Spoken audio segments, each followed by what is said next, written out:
Vyrážame na Zvedy mestom. Tu je nejaký král Ištvan a tu je krásny nápis Miškolc. Tam je Varožháza. Pekná ulička pre deti a tu je ďalší nejaký košútko. Tu si môžeme pozrieť centrum, vyzerá to tu veľmi pekne. Barbershop, wow. Vodopádiky, námestičko, no toto je veľmi pekné, čokoľvek to je. Asi nie sú tehly na pyramídu. Jaké fontánky. Hľadáme jedno miesto, kde sme boli dávno, dúfam, že ho nájdeme. Našli sme to naše obľúbené námestičko. Toto je celkom veľmi pekné. Tu sme si odsedeli vtedy hodiny. Tam je tak hlboko dole rieka. A tu nás sa dá pekne vysetkávať. Tu sme sa rôzne fotili. S tými krásnymi ženami som sa fotil vtedy. Nádherné. Tamten si tam spinka. Ako aj naša veľmi obľúbená lavička, na ktorej sedia ľudia tvárou k sebe. Napríklad takto. Dobre, to? Levandúlie. Generálna aréna.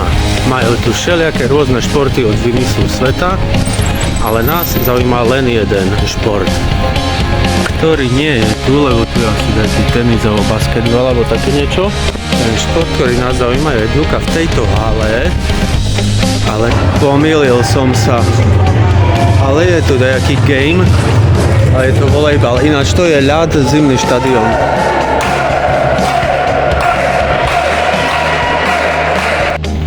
Smieva sa nám, vychádzam zo štadiónu a vyzerá to takto. Taký tým tu hraje. Aj tento podchod sa mi veľmi páči.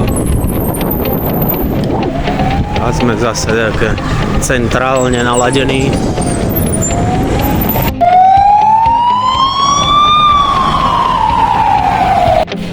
No a tu nás sa napapkáme fajne.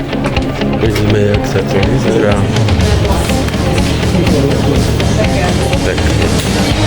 Takže pani nám už doniesla takéto hamburgery s zemiačkami a surówką.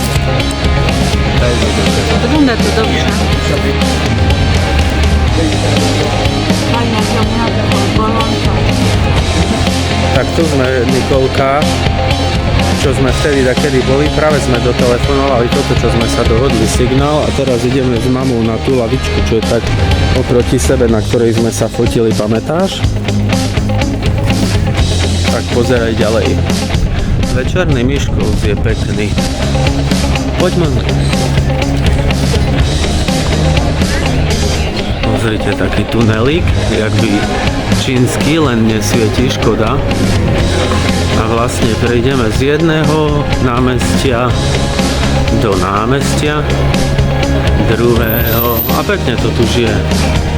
Pred chvíľou sme rozprávali s Nikolkou, tak tu je taká už obrovská tma, hej, už len svieti mesto, ale Nikolka je 1200 km stadiaľ v Poľsku hore a ona tam má ešte vidno a práve sa snaží slnko, že ide už smerom zapadať.